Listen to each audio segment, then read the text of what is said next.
A fotografia nasceu em 1826 por Niepce, na França. E é claro que naquela época nós carecíamos de tecnologia suficiente para revelar as imagens produzidas. Imagine só que cada imagem produzida demorava mais de 8 horas para ficar pronta. A nova invenção era a novidade mais comentada nas principais capas de jornais da época. Pouco a pouco, com a ajuda de outros cientistas, a fotografia foi se aperfeiçoando. Só em 1884 foi possível iniciar a fabricação em série das objetivas para câmara escura e assim a fotografia começou a se popularizar. Na Itália, em 1898, passados 70 anos da primeira fotografia feita na França, a Catedral de Turim estava organizando uma exposição de arte sacra para comemorar os seus 400 anos. O fotógrafo Secondo Pia foi o responsável pelos objetos sagrados que seriam expostos ao público. Secondo Pia, um católico fervoroso e amante das artes, sabia que a relíquia do Santo Sudário, o lençol que envolveu o corpo de Cristo, seria exposta e resolveu pedir autorização ao rei Humberto I para fotografar a relíquia. O rei negou o pedido de início, pois a princípio parecia que fotografar o objeto que envolveu o corpo de um deus era praticamente um ato de profanação. Além disso, outras questões surgiam. Não seria pecado vender as cópias destas fotografias do Santo Sudário? Secondo Pia insistiu, até que convenceu o rei e renunciou todos os direitos autorais das fotografias que tiraria do Santo Sudário. Tendo a autorização do rei, Secondo Pia começou a fazer os estudos para montar o tablado no presbitério da Catedral de Turim e fazer as fotografias. Você já deve imaginar quanta dificuldade ele enfrentou, pois a catedral não era iluminada com luz elétrica e o sudário ficava em uma estrutura com mais de 2 metros de altura do chão. Pia fez experiências em laboratório para simular a fotografia que faria do sudário. Retratava objetos à luz do dia e, em seguida, voltava a fotografá-los sob a luz elétrica do laboratório. Anotava a intensidade da luz, o tempo de exposição, a sensibilidade de suas placas, etc. Confiante que já estava pronto para fazer as sessões de fotografia de uma das relíquias mais valiosas da cristandade, Pia montou sua estrutura na catedral. Tudo levou 3 horas para ficar pronto. Fez 2 fotografias, uma que durou 15 minutos. Lembre-se de que no início a fotografia levava 8 horas para ficar pronta e uma outra fotografia que durou 20 minutos.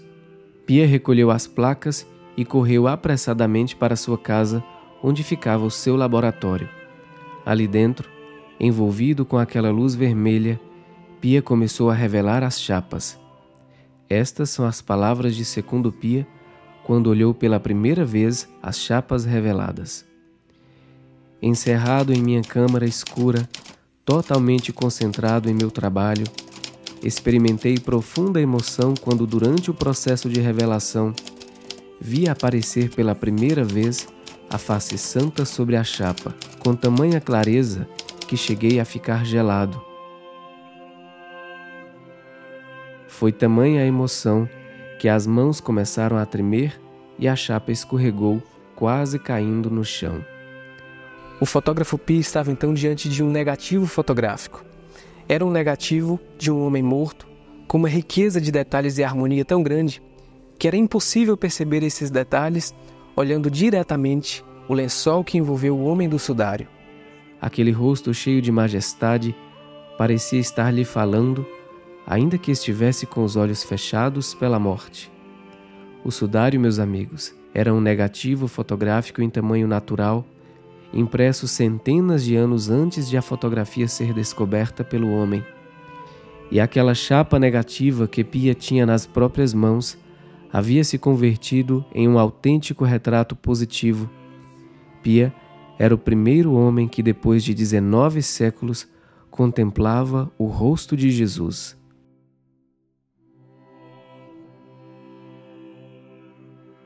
É claro que a notícia se espalhou como uma bomba, enchendo alguns de entusiasmo, outras pessoas de dúvidas, outras pessoas acharam que era pura fraude e outras pessoas achavam que era um fato genuinamente milagroso. Só em 1931, 33 anos após a primeira fotografia feita por Secondo Pia, o Vaticano autorizou que um outro fotógrafo, Giuseppe Henry, fotografasse a relíquia santa, já com aparelhos e técnicas mais evoluídos. Eis que após as revelações das chapas, obteve-se o mesmo efeito de Secondo Pia. O que se via olhando diretamente no lençol era um negativo fotográfico perfeito, e o que se via no negativo fotográfico era um positivo fotográfico, mas com uma diferença que intrigava ainda mais os cientistas. O sangue no lençol era um verdadeiro positivo, mas no negativo fotográfico, o sangue se convertia em um negativo fotográfico genuíno. É um fato que permanece inexplicável.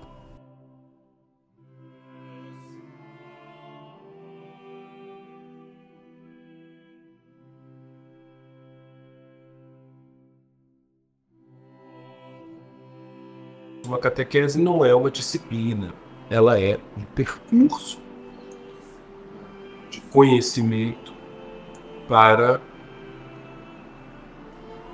amar mais, conhecer mais para amar mais a revelação. A arte também, que há muita controvérsia sobre o que é arte, ela é antes de tudo uma tradição e uma forma simbólica de transmissão da experiência humana em relação à beleza. Não quer dizer que toda obra de arte representa objetivamente a beleza, mas quer dizer que toda obra de arte, de alguma maneira, responde à experiência do artista e do público em relação à beleza. Esse em relação traz em si diversas possibilidades, diversas variações. Então, a obra de arte, ela é um veículo de comunicação de uma dimensão muito sutil da experiência humana.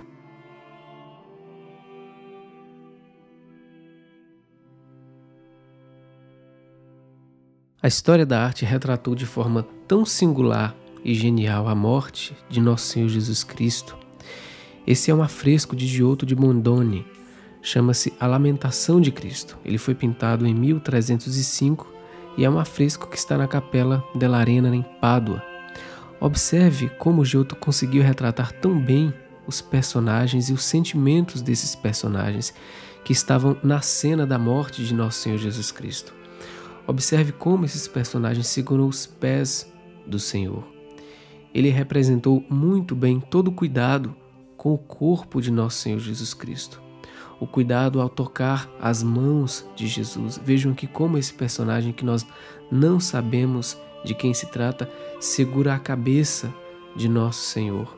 E aqui, evidentemente, a Santíssima Virgem Maria segurando o corpo do seu filho morto. É importante notar também que ele retratou a reação do discípulo mais amado ao ver o corpo do seu Senhor morto. Aqui nós vemos São João abrindo os braços diante de Cristo morto. Mas o que é mais curioso ainda nessa cena, para além dessa linha que separa o plano superior angélico do plano inferior da terra, é a reação dos anjos. Veja, anjo não tem sentimento, mas Giotto fez questão de colocar nesse afresco o sentimento dos anjos diante da morte do Senhor. Os anjos aqui estão sofrendo, chorando em um estado de profunda dor. Sem sombra de dúvidas, Giotto foi um gênio da pintura e retratou tão bem a paixão de Nosso Senhor Jesus Cristo que isso ficou marcado na história da arte.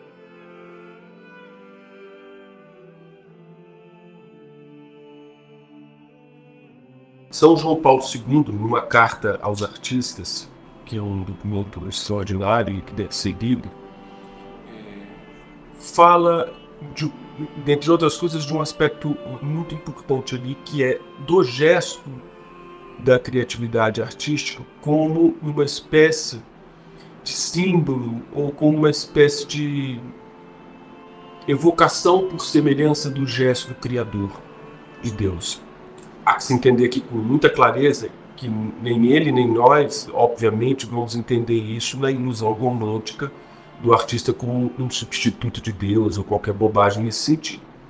É o gesto pequeno da criatura que é imagem e semelhança, a revelar a ela mesma, a criatura, algo do que a ultrapassa, que é o gesto criador original. Então apenas isso, e não, repito, uma emulação romântica de uma ilusão subjetiva, né? Então é isso. Então esse gesto criador do artista como uma espécie de símbolo e de semelhança e de, a gente poderia dizer quase como uma memória da criação original, ele tem alguns desdobramentos muito importantes para quem quer ser artista e quem quer pensar nesse caminho e tal. Mas ele não fala só do artista, mas fala também do seu público. Porque se a obra é uma matéria que guarda esse gesto tão potente, e se a obra só se completa com a sua contemplação, essa semelhança apontada por São João Paulo II fala também, além do modo de fazer uma obra de arte, do modo de olhar uma obra de arte. Portanto, ela fala do fazer e do contemplar. Daí a gente já tira uma coisa muito interessante, que é o modo de aprender a olhar e a apreciar uma obra de arte. Vai nos levar em algum momento a algo muito importante da nossa própria experiência cristã, da nossa própria experiência religiosa, que é a gente poderia dizer, uma pedagogia da contemplação, um aprender a contemplar. Se nós, como cristãos, estamos destinados a contemplar Deus, e esse é o nosso esforço, a obra de arte pode ser o aprendizado de contemplar uma obra de arte pode ser bastante educativo, inclusive educando os nossos sentidos e a nossa inteligência, preparando nossa sensibilidade.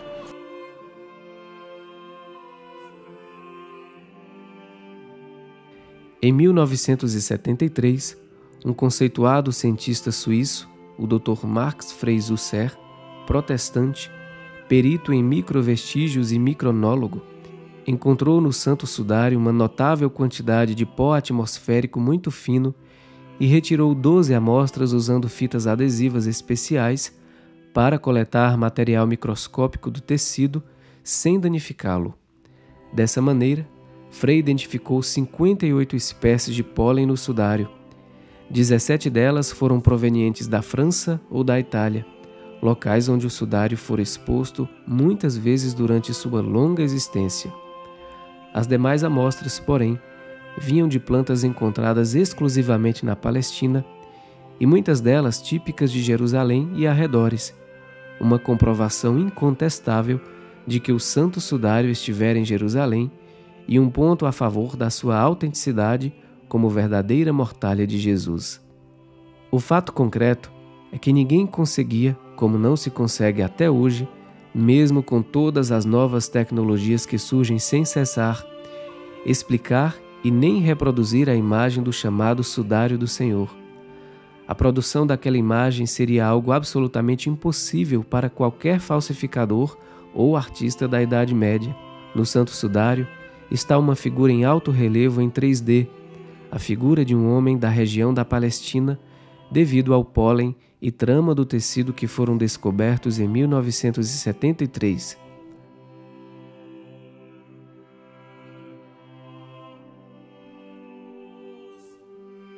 O corpo de quem esteve envolvido no lençol fora submetido a um açoite com flagelo romano, que também tem marcas de crucificação nos moldes romanos do século I. É possível ver nas costelas uma perfuração na altura do pulmão direito, compatível com uma lança romana.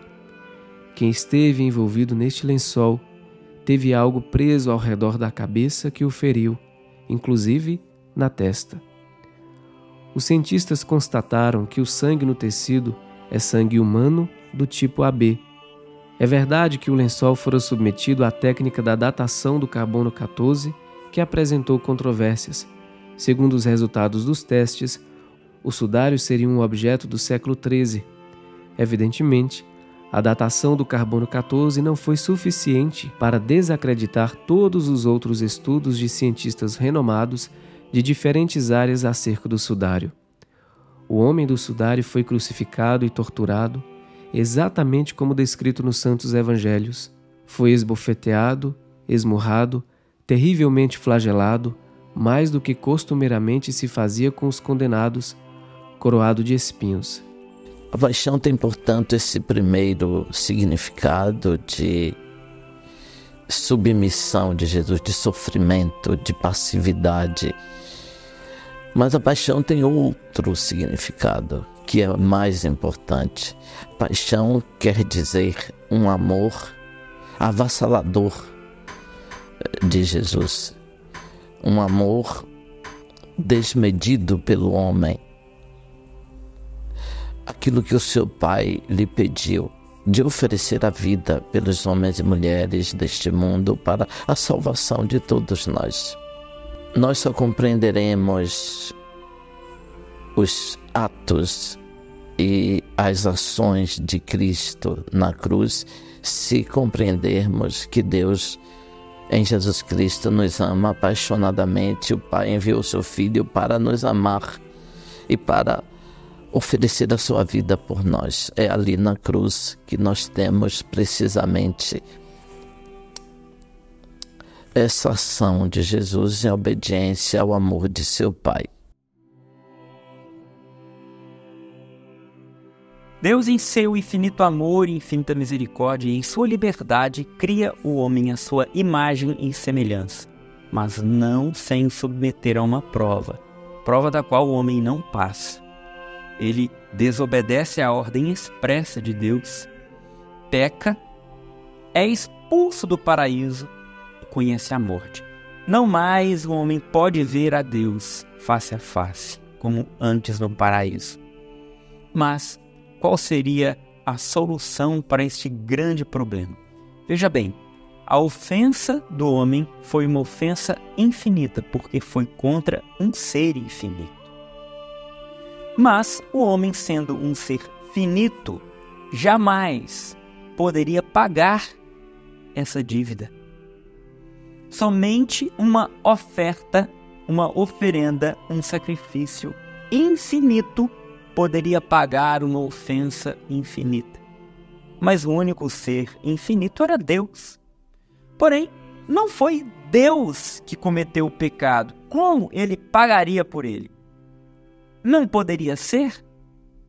Essa dívida era do homem. Que situação complicada. Mas Deus a resolveu. O que ele fez?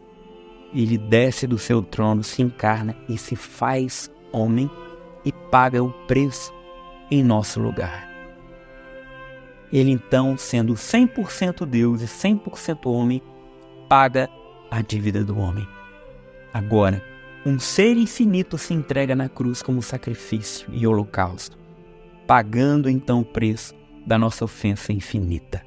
A figura do homem do sudário não foi produzida por pigmento algum, portanto, não é uma pintura.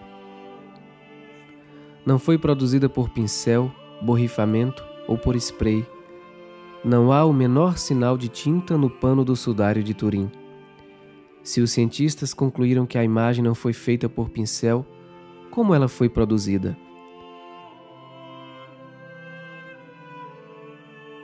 O que gravou esta imagem no sudário de Turim foi uma luz tão intensa, mais intensa, segundo os cientistas da NASA, do que uma bomba atômica, do que a bomba de Hiroshima, mais brilhante do que a luz do sol. É uma luz que nós não temos referência na própria natureza. É uma luz que poderia ter queimado completamente o próprio sudário de Turim. É o centro da fé cristã, a morte de Jesus por nós na cruz, a morte que nos salva, nos redime, nos livra do poder do mal e nos introduz no mundo de Deus. Os evangelhos nascem precisamente para narrar a paixão. Mesmo se os evangelhos, na primeira parte, narram os acontecimentos da vida de Jesus, o nascimento, depois o ministério público, com as ações de milagres e os discursos cheios de sabedoria, os evangelhos querem, sobretudo, introduzir a narração da paixão.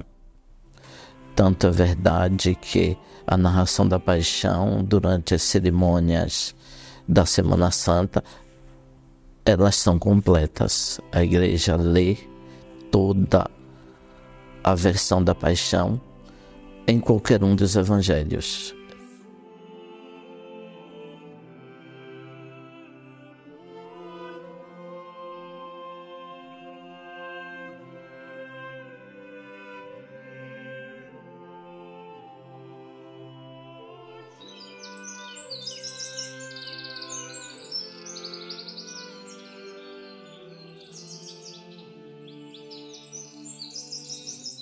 A gente está indo agora para Itambé. Itambé é uma cidade que fica no interior da Bahia, e lá naquela cidade existe uma réplica do sudário de Turim, o sudário que envolveu o corpo do Senhor. Então nós temos essa preciosidade que foi trazida diretamente da Itália aqui para o Brasil.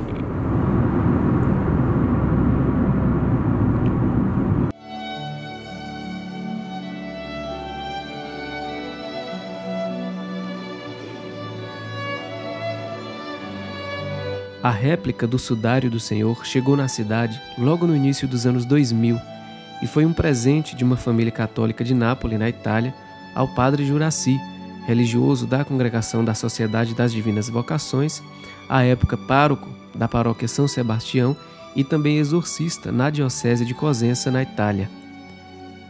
Esta réplica preciosa encontra-se hoje no Museu Justino Russolino em Itambé e tem exatamente o mesmo tamanho do lençol original que envolveu o corpo do Senhor.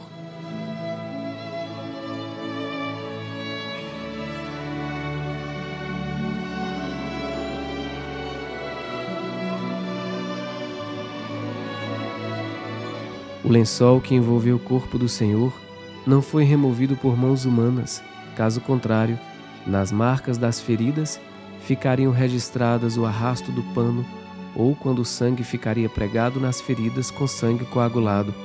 O que aconteceu é que o corpo do Senhor simplesmente sumiu e o pano suavemente caiu no espaço vazio deixado pelo desaparecimento. Isaías profetiza a morte de Jesus na cruz. Isaías 53, quando diz: quem poderia acreditar nisso que ouvimos? A quem foi revelado o braço do Senhor? Cresceu diante dele como um pobre rebento enraizado numa terra árida. Não tinha graça nem beleza para atrair nossos olhares, e seu aspecto não podia seduzir-nos. Era desprezado, era a escória da humanidade. Homem das dores, experimentado nos sofrimentos, como aqueles diante dos quais se cobre o rosto. Era amaldiçoado e não fazíamos caso dele. Em verdade, ele tomou sobre si as nossas enfermidades e carregou os nossos sofrimentos. E nós o reputávamos como um castigado, ferido por Deus e humilhado. Mas ele foi castigado por nossos crimes e esmagado por nossas iniquidades. O castigo que nos salva pesou sobre ele. Fomos curados graças às suas chagas. Todos nós andávamos desgarrados como ovelhas, seguíamos cada qual o nosso caminho. O Senhor fazia recair sobre ele o castigo das faltas de todos nós. Foi maltratado e resignou-se. Não abriu a boca. Como um cordeiro que se conduz a um matadouro e uma ovelha muda nas mãos do tosqueador, ele não abriu a boca. Por um iníquo julgamento foi arrebatado. Quem pensou em defender sua causa quando foi suprimido da terra dos vivos? Morto pelo pecado do meu povo. Foi-lhe dada sepultura ao lado de facínoras, e ao morrer achava-se entre malfeitores. Se bem que não haja cometido injustiça alguma, e em sua boca nunca tenha havido mentira. Mas aprouve ao Senhor esmagá-lo pelo sofrimento. se ele oferecer sua vida em sacrifício expiatório, terá uma posteridade duradoura, prolongará seus dias e a vontade do Senhor será por ele realizada. Jesus, o homem do sudário, de beleza física, beleza intelectual, beleza moral, beleza espiritual, foi açoitado 122 vezes por um flagelo romano. Foi coroado de espinhos. Que homem crucificado na época do Império Romano fora coroado por um capacete de espinhos?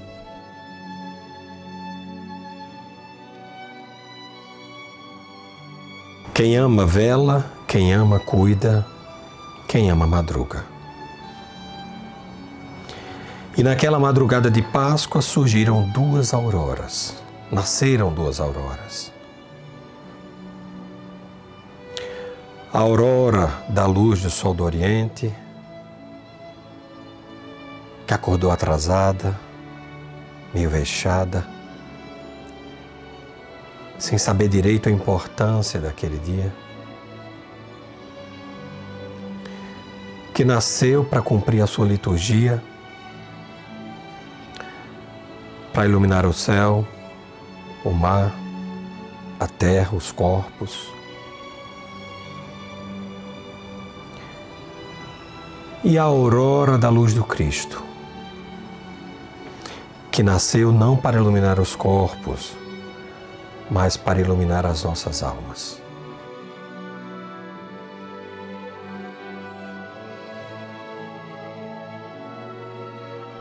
Como podemos conceber tamanho amor por nós? Nós que éramos criaturas de Deus, somos então adotados em Cristo como filhos de Deus. E nós, quando participamos desta morte pelo batismo, nos tornamos, através de Cristo, pelos méritos de Cristo, que é o único filho, o filho verdadeiro, o primogênito, o único filho de Deus, somos por ele inseridos na filiação divina. Olha só, nós somos incluídos nisso. Isso é doutrina católica. Nós somos chamados a participarmos na eternidade da divindade de Deus. Somos introduzidos na filiação de Deus. Isso tudo acontece por causa de sua morte e ressurreição. Então ele abre, quando ele morre e ressuscita, vence a morte, ele abre novamente os portões do céu, para que aquele que nele morre não morra, mas viva para sempre na glória prometida e preparada antes de todos os tempos para nós. A luz do mundo surgiu do coração da maior de todas as trevas, da noite em que o mal parecia ter vencido. Surgiu a luz do mundo, a luz que guia, a luz que é o caminho, a luz que é a verdade, a luz que é a vida, para dar um sentido definitivo à nossa existência. E que loucura, Senhor! Que loucura é a Tua encarnação! Que loucura a Tua vida! Que loucura os Teus milagres! Que escândalo é a Tua paixão, a Tua dor, o Teu sofrimento. E que maravilha é a Tua ressurreição. Se o Cristo não ressuscitou, vã a nossa fé. E a prova da ressurreição da luz do mundo é o sudário.